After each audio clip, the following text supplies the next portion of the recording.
Praise the lord. యేసు రక్తమే జయమ. మన రక్షకుడు మన విమోచకుడు అని యేసుక్రీస్తు పరిశుద్ధ నామములో అందరికీ వందనాలు.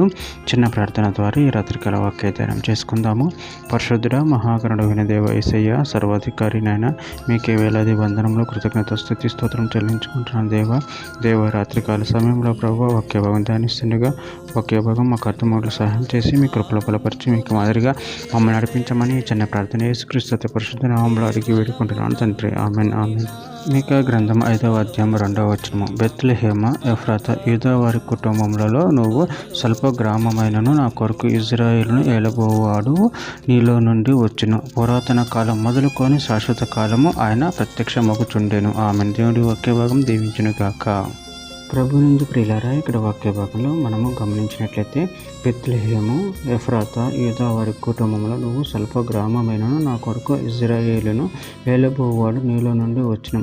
పురాతన కాలం మొదలుకొని శాశ్వత కాలము ఆయన ప్రత్యక్షమగుచుండెను. అదేవిధంగా వాక్య భాగంలో గమనించినట్లయితే యెషయా గ్రంథం 53వ అధ్యాయము 2వ వచనం.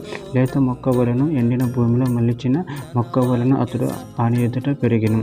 అతనికి స్వరూపమైనను సొగసైన లేదు. మనం అతని చూచి అపేక్షించినట్లుగా అతని యందు స్వరూపము లేదు. జకర్యా గ్రంథం 9వ అధ్యాయము 9వ వచనం. సీయోను నివాసులారా బహుగా సంతోషించని, యెరూషలేము నివాసులారా ఉల్లాసముగా ఉండి, నీ రాజు నీతిపరుడును రక్షణ గలవాడును దీనుడనే గాడిద పిల్లని ఎక్కి నీ యొద్దకు వచ్చుచున్నాడు. కొలస్సీయులకు రాసిన పత్రిక 1వ అధ్యాయము 17వ వచనం. ఆయన అన్నిటికంటే ముందుగా ఉన్నవాడు, ఆయనే సమస్తమునకు ఆధారభూతుడు. హెబ్రీయులకు రాసిన పత్రిక 13వ అధ్యాయం 8వ వచనం. యేసుక్రీస్తు నిన్న నేడు ఒకటే రీతిగా ఉన్నాడు, అవును యుగములకును ఒకటే రీతిగా ఉండును. యెషయా గ్రంథం 57వ అధ్యాయం 15వ వచనం.